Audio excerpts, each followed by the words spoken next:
ആരോഗ്യ സംവിധാനത്തെ ചോദ്യം ചെയ്ത് വീണ്ടും സർക്കാർ ഡോക്ടർ. കേസ് ഓട്ടോ പൂർണ്ണ പരാജയമെന്ന് തിരുവനന്തപുരം മെഡിക്കൽ കോളേജ് നെഫ്രോളജി വിഭാഗം മേധാവി. സാമൂഹ്യ മാധ്യമത്തിലൂടെയാണ് ഡോക്ടർ മോഹൻദാസിന്റെ പ്രതികരണം വന്നിരിക്കുന്നത്. 2017 ശേഷം മരണാനന്തര അവയവദാനം വിരലിൽ എണ്ണാവുന്നത് മാത്രമാണ് നടന്നിരിക്കുന്നത്. മൃതസഞ്ജീവനി എക്സിക്യൂട്ടീവ് ഡയറക്ടർ ജോലി ചെയ്യുന്ന ആലപ്പുഴ മെഡിക്കൽ കോളേജിൽ ഇതുവരെ മരണാനന്തര അവയവദാനം നടന്നിട്ടില്ലെന്നും ആരോപണം. വിവരങ്ങളുമായി വിനീഷാണ് ചേരുന്നത്. വിനീഷ്, ഡോക്ടർ ഹാരിസ് ചിറക്കലിന് ശേഷം മറ്റൊരു ഗുരുതര ആക്ഷേപമാണ് ഉന്നയിക്കുന്നത്.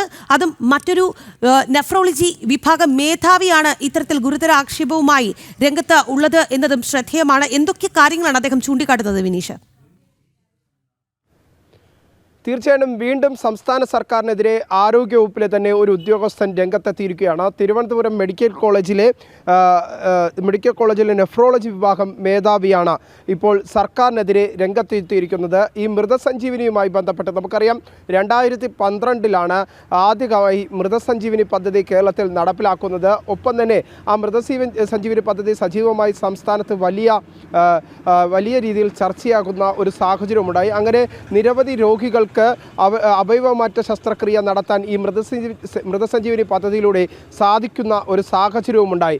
ആ പദ്ധതിയാണ് സംസ്ഥാനത്ത് ഇപ്പോൾ പൂർണ്ണ പരാജയത്തിലേക്ക് നീങ്ങുന്നത് എന്നാണ് തിരുവനന്തപുരത്തെ മെഡിക്കൽ കോളേജിലെ നെഫ്രോളജി വിഭാഗം മേധാവി തന്നെ വ്യക്തമാക്കുന്നത്. സർക്കാരിനെതിരെ ഇത്തരത്തിലുള്ള ഒരു പ്രതികരണം നടത്തിയിരിക്കുന്നത് സമൂഹ മാധ്യമത്തിലൂടെയാണ്. തൻ്റെ ഫേസ്ബുക്ക് പോസ്റ്റിൽ ഇത്തരത്തിലുള്ള ഒരു കുറിപ്പ് ഈ നെഫ്രോളജി വിഭാഗം മേധാവി ഡോക്ടർ ഇപ്പോൾ ഇട്ടെങ്കിലും അല്പസമയം മുമ്പ് അദ്ദേഹം ആ ഒരു പോസ്റ്റ് നീക്കുന്ന ഒരു സാഹചര്യമുണ്ടായി.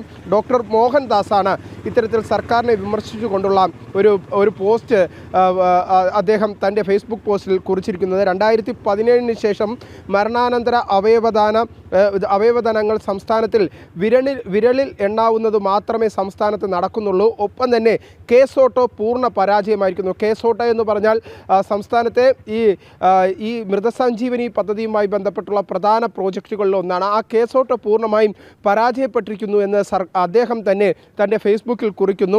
ഏറ്റവും പ്രധാനം എന്ന് പറയുന്നത് ആരോഗ്യ സംവിധാനത്തെ ചോദ്യം ചെയ്തുകൊണ്ടുള്ള അദ്ദേഹത്തിൻ്റെ ഫേസ്ബുക്ക് പോസ്റ്റ് തന്നെയാണ്. നേരത്തെ ഡോക്ടർ ഹാരിസ് ഉൾപ്പെടെയുള്ളവർ സംസ്ഥാന സർക്കാരിൻ്റെ ആരോഗ്യ വിഭാഗത്തിലെ പരാജയങ്ങൾ ചൂണ്ടിക്കാണിച്ചത് സംസ്ഥാന സർക്കാരിന് വലിയ രീതിയിലുള്ള അപമതിപ്പുണ്ടാക്കുന്ന ഒരു സാഹചര്യത്തിലേക്ക് കാര്യങ്ങൾ കടന്നിരുന്നു. അതിന് തൊട്ടു പിന്നാലെ തന്നെയാണ് ഡോക്ടർ മോഹൻദാസിൻ്റെ ഈ ഒരു സമൂഹ മാധ്യമത്തിലെ പ്രതികരണം എന്നതാണ് എടുത്തു പറയേണ്ട കാര്യം. പ്രത്യേകിച്ച് മൃതസഞ്ജീവനി പദ്ധതി സംസ്ഥാനത്ത് അമ്പാടെ പരാജയപ്പെട്ടിരിക്കുന്നു. 2017 ശേഷം ഈ പദ്ധതിയുമായി മുന്നോട്ട് പോകാൻ സംസ്ഥാന സർക്കാരിന് വലിയ സാധിക്കുന്നില്ല. കേസ് ഓട്ടോ പൂർണ്ണ പരാജയത്തിലേക്ക് എത്തി നിൽക്കുന്നു. ഒപ്പം തന്നെ 2017 ശേഷം വിരലിൽ എണ്ണാവുന്ന അവയവ മാറ്റ ശസ്ത്രക്രിയകൾ മാത്രമേ സംസ്ഥാന സർക്കാരിൻ്റെ നേതൃത്വത്തിൽ നടന്നിട്ടുള്ളൂ എന്ന വലിയ രീതിയിലുള്ള വിമർശനം തന്നെയാണ് ഡോക്ടർ മോഹൻദാസ് ഉന്നയിക്കുന്നത്. തിരുവനന്തപുരം മെഡിക്കൽ കോളേജിലെ നെഫ്രോളജി വിഭാഗത്തിൻ്റെ മേധാവിയാണ് അദ്ദേഹം. അല്പസമയം മുമ്പ് ഈ വാർത്ത സംരക്ഷണം ചെയ്യുന്ന ഘട്ടത്തിലേക്ക് എത്തുമ്പോൾ അദ്ദേഹം തന്നെ തൻ്റെ ഫേസ്ബുക്കിൽ കുറിച്ച ആ ഒരു പോസ്റ്റ് ഇപ്പോൾ ഡിലീറ്റ് ചെയ്തിരിക്കുകയാണ്. നമ്മൾ അദ്ദേഹത്തിൻ്റെ പ്രതികരണങ്ങൾ ആരായാൻ ശ്രമിച്ചെങ്കിലും തനിക്ക് പ്രതികരിക്കാൻ താല്പര്യമില്ല എന്ന ഒരു നിലപാടാണ് അല്പസമയം മുമ്പ് ഡോക്ടർ ഇപ്പോൾ പറഞ്ഞിരിക്കുന്നത്. എന്തായിരുന്നാലും സംസ്ഥാന സർക്കാരിന് വീണ്ടും തലവേദനയാകുന്ന തരത്തിൽ തന്നെയാണ് സമൂഹ മാധ്യമത്തിലെ ഡോക്ടർ മോഹൻദാസിൻ്റെ ഈ ഒരു പോസ്റ്റ് എന്ന് തന്നെയാണ് നമുക്ക് മനസ്സിലാക്കാൻ സാധിക്കുന്നത്. ഡോക്ടർ ഹാരിസിനെതിരെ അതിന് തൊട്ടു പിന്നാലെ സംസ്ഥാന സർക്കാർ വീണ്ടും ഒരു വിവാദത്തിലേക്ക് കടക്കുന്നു. ആരോഗ്യവകുപ്പ് പൂർണ്ണ പരാജയമെന്ന് സംസ്ഥാനത്തെ ഡോക്ടർമാർ തന്നെ പൊതുസമൂഹത്തിലൂടെ ആരോഗ്യവകുപ്പിനെ തന്നെ വിമർശിക്കുന്ന ഘട്ടത്തിലേക്ക് കാര്യങ്ങൾ എത്തി നിൽക്കുന്നു എന്നതാണ് പ്രധാനപ്പെട്ട കാര്യം.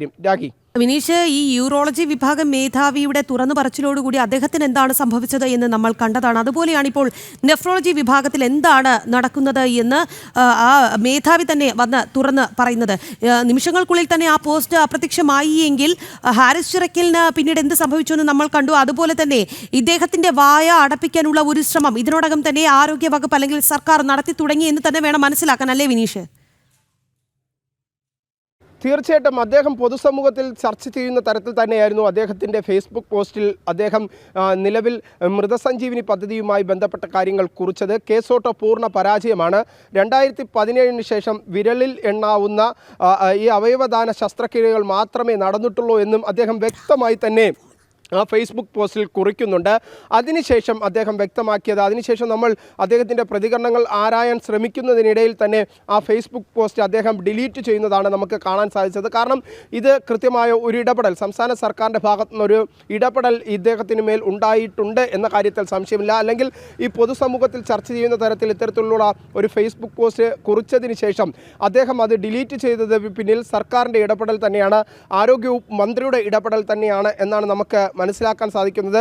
ഡോക്ടർ മോഹൻദാസിൻ്റെ ഇപ്പോഴത്തെ സമൂഹ മാധ്യമത്തിലെ പോസ്റ്റ് നമ്മൾ സെർച്ച് ചെയ്യുമ്പോൾ അത് ഡിലീറ്റ് ചെയ്തതായി തന്നെയാണ് കാണാൻ സാധിക്കുന്നത്. ഒപ്പം തന്നെ അദ്ദേഹം ആരോഗ്യ സംവിധാനത്തെ പൂർണ്ണമായും ചോദ്യം ചെയ്യുന്ന തരത്തിലായിരുന്നു അദ്ദേഹത്തിൻ്റെ കുറിപ്പ് എന്നതും വ്യക്തമാണ്. എന്തായിരുന്നാലും സർക്കാർ തലത്തിൽ ഇപ്പോൾ വീണ്ടും ഒരു ഡോക്ടറുടെ വായ അടപ്പിക്കാനുള്ള ശ്രമവും കൂടി നടക്കുന്നു എന്നത് തന്നെയാണ് പ്രധാനപ്പെട്ട കാര്യം.